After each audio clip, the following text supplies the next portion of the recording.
Everyone welcome to YouTube channel Unnati a step towards prosperity. मेरा नाम है राहुल और आज का जो वीडियो है ये है बेसिक ऑफ स्टॉक मार्केट के।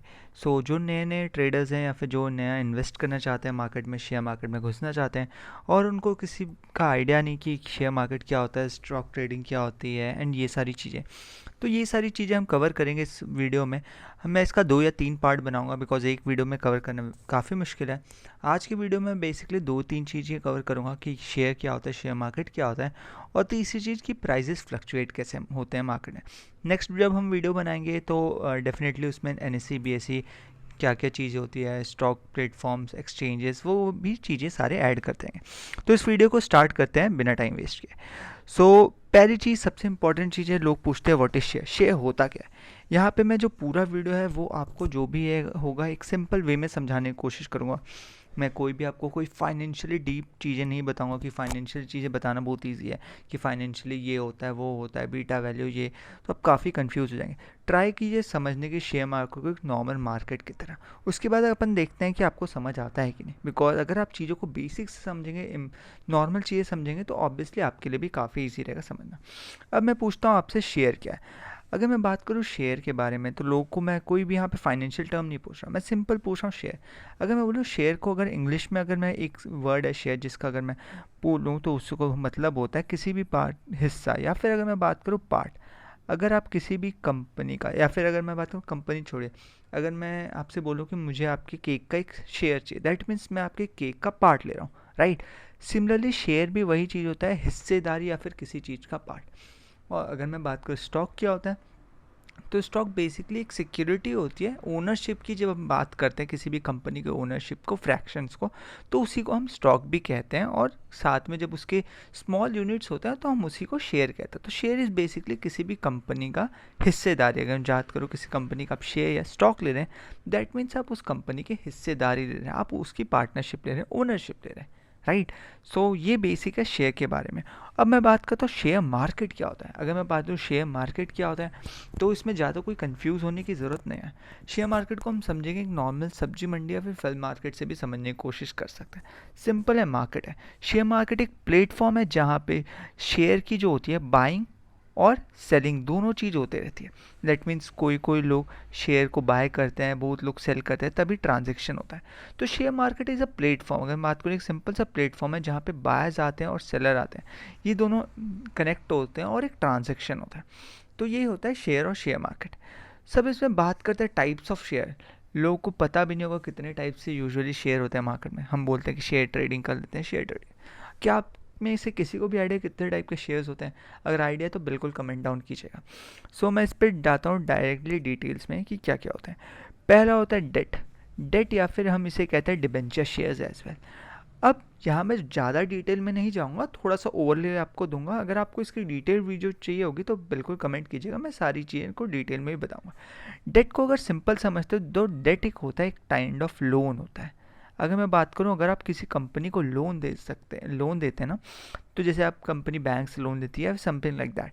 तो डिबेंचर शेयर जब आप किसी कंपनी का लोते हैं तो it is an type of loan जो कंपनी आपसे दे रही है। दैट मीन्स अगर आपने किसी कंपनी से का डिबेंचर शेयर या डेट शेयर लिया है, तो पहली चीज़, आपको कंपनी के श्योर शॉट जो भी आपने कंपनी ने और आपने डिस्कस किए होंगे, वो श्योर शॉट आपको फिक्स रेट ऑफ रिटर्न देगी। फिक्स रेट ऑफ रिटर्न का मतलब है कंपनी को लॉस हो प्रॉफिट हो, अगर कंपनी ने आपको बोला 10% पर एनम, तो वो आपको 10% पर एनम रिटर्न देगी ही देगी, वो मना नहीं कर सकती। और किसी पॉइंट ऑफ टाइम में अगर कंपनी मना करते हैं, you can sue the company as well, because आपने कंपनी को लोन दे रखा है, बिकॉज आपने कंपनी के डेट शेयर लेके रखा है, right.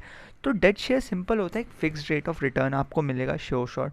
High rate of return नहीं मिल पाता, एक नॉर्मल अराउंड नॉर्मल जो आप बैंक में सेविंग अकाउंट में रखें उससे बेटर रिटर्न ऑब्वियसली मिल जाता है। और एक श्योर शॉट रिटर्न होता है, कभी आपको लॉस नहीं होता है। दूसरा मैं बात करूँ, दूसरा शेयर जो होता है वो होता है प्रेफरेंस शेयर। प्रेफरेंस शेयर की अगर मैं बात करूँ तो यहाँ पे जो होता है, कंपनी के पास दो ऑप्शन होते हैं। फॉर एग्जांपल, अगर आप किसी कंपनी के प्रेफरेंस शेयर होल्डर हैं, अगर आपने किसी कंपनी का प्रेफरेंस शेयर लेके रखे हैं, तो मैं बात करूँ कंपनी को, यहाँ पे जो अगर आप प्रेफरेंस शेयर होल्डर होते हैं किसी कंपनी के, तो कंपनी आपको लॉस में कुछ भी नहीं देगी। अगर कंपनी लॉस फेस करे तो डेफिनेटली आप भी लॉस फेस करेंगे। और अगर कंपनी प्रॉफिटेबल होती है तभी आपको कंपनी रिटर्न देगी in terms of dividend. In terms of dividend company आपको लोन देगी, और वो भी एक फिक्स्ड का मतलब है मैक्सिमम वो उतना ही देगी, उससे ज़्यादा नहीं देगी। मैं स्क्रीन थोड़े से क्लियर कर देता हूँ कि आपको ईजिली समझ आ जाए, ठीक है।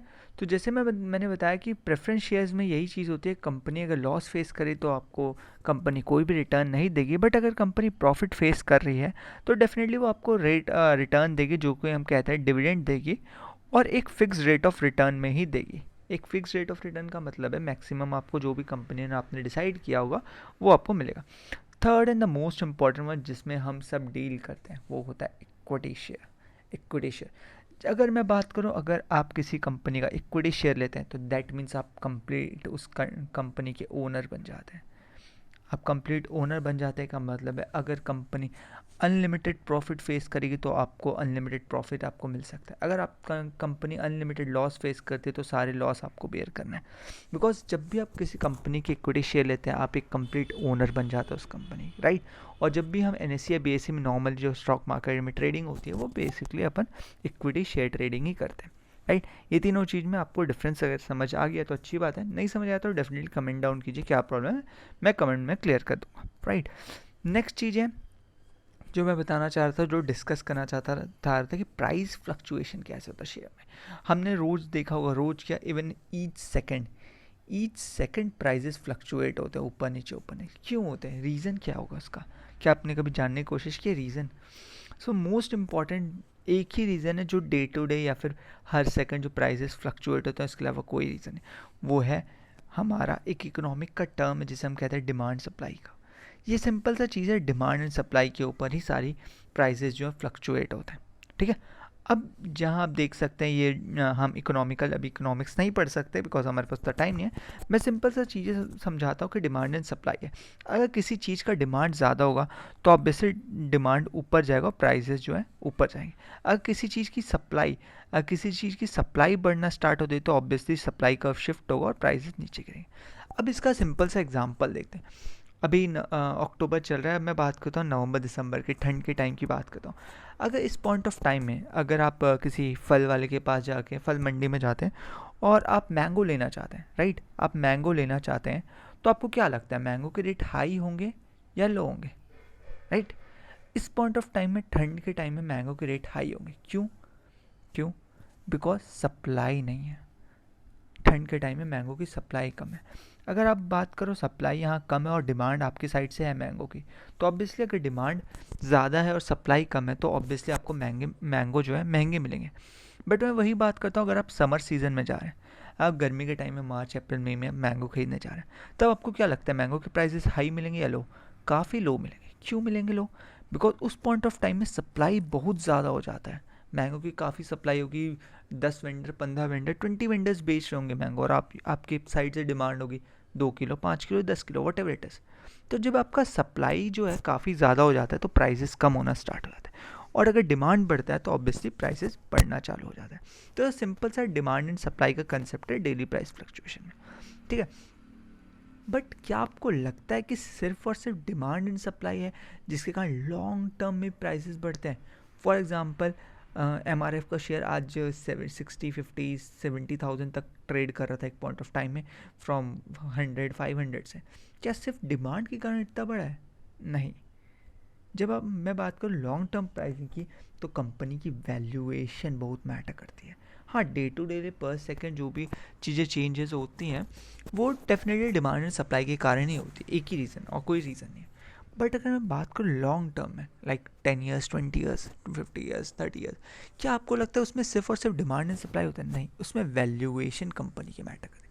फॉर एग्जाम्पल एक एग्जाम्पल लेते हैं, मान लीजिए एक कंपनी है 2000 में उसकी कंपनी की टोटल वैल्यू 100 करोड़ और कंपनी ने 1% अपना शेयर मार्केट में दे के रखा है, राइट, सॉरी या सो कंपनी ने हमारा जो है 1% अपना शेयर मार्केट में डाल के रखा है और 1% शेयर की वैल्यू इस पॉइंट ऑफ टाइम में 1 करोड़। आफ्टर 5 ईयर्स कंपनी की जो टोटल वैल्यू है 2000 से 2005 में जाते जाते शिफ्ट हो गई 100 से 200 करोड़, और कंपनी ने वही 1% शेयर मार्केट में अभी भी रखा है। तो अब ऑब्वियस ही बात है, वही 1% शेयर की जो वैल्यू जो उस पॉइंट ऑफ टाइम में 1 करोड़ की थी अब कितने की हो जाएगी? 2 करोड़ की हो जाएगी। क्यों? क्योंकि कंपनी की टोटल वैल्यूएशन बढ़ रही है, राइट। इसी तरह बात करें तो 2010 या फिर 2020, मान लेते हैं 2015 में जाके वही शेयर जो उस टाइम 100 करोड़ का चल रहा था आज 1000 करोड़ का चल रहा है, और कंपनी ने 1% शेयर ही मार्केट में रखे थे जो कि था 1 करोड़। आज 2015 में जाके वही 1% शेयर ही मार्केट में है, राइट, 1% शेयर ही मार्केट में है, तो उसकी वैल्यू कितनी होगी? ऑब्वियसली 100 करोड़, क्योंकि कंपनी की टोटल वैल्यूएशन बढ़ी, राइट। सो ये बस बेसिक चीज़ें मैंने आपको कराने की कोशिश की आज कि शेयर क्या होता है, शेयर मार्केट क्या होता है, ठीक है। हम इस वीडियो को ज़्यादा बड़ा नहीं रखेंगे बिकॉज स्मॉल वीडियोस हम नेक्स्ट पार्ट लेके आएंगे। जब नेक्स्ट पार्ट हम लेके आएंगे तो ऑब्वियसली हम इंडेक्सेस के बारे में डिस्कस करेंगे, स्टॉक एक्सचेंज के बारे में डिस्कस करेंगे। अगर इसमें तब तक आपको अगर कोई भी दिक्कत है तो आपको ये मेरा नंबर दिया है, इस पर आप कॉल या मैसेज करके कोई भी डाउट अपने पूछ सकते हैं। आप हमारा इंस्टाग्राम पेज फॉलो कर सकते हैं, हम यूट्यूब पे ज़रूर सब्सक्राइब कीजिएगा, लाइक कीजिएगा, बिकॉज हमारा अभी रिसेंटली न्यू वीडियोज़ आने स्टार्ट हुए हैं, आपको अच्छे कंटेंट्स और मिलते रहेंगे। आप मुझे व्हाट्सएप पे मैसेज कर सकते हैं, कॉल कर सकते हैं, नो इशू। आप हमें फेसबुक पे, इंस्टाग्राम में फॉलो कर सकते हैं। प्लस हमारा एक टेलीग्राम चैनल भी है, उसकी मैं लिंक जो है डिस्क्रिप्शन में डाल दूंगा। वहाँ पे आप यूजुअली अपने जो है आइडियाज़ वगैरह हैं, जो अपने कॉल्स वगैरह जो हम डिसाइड करते हैं, जो लर्निंग है, वो सारी चीज़ें हम शेयर करते रहते हैं। तो आप प्लीज़ टेलीग्राम चैनल को भी फॉलो कीजिएगा और ये सारी चीज़ें आप बिल्कुल कीजिए। और आपको कोई भी डाउट होता है बिल्कुल आप कमेंट में भी पूछ सकते हैं, या फिर आप मुझे कॉल या मैसेज करके भी पूछ सकते हैं। और अपना रिव्यू ज़रूर दीजिएगा आपको कैसा लगे video. And thank you for liking this video. Thank you.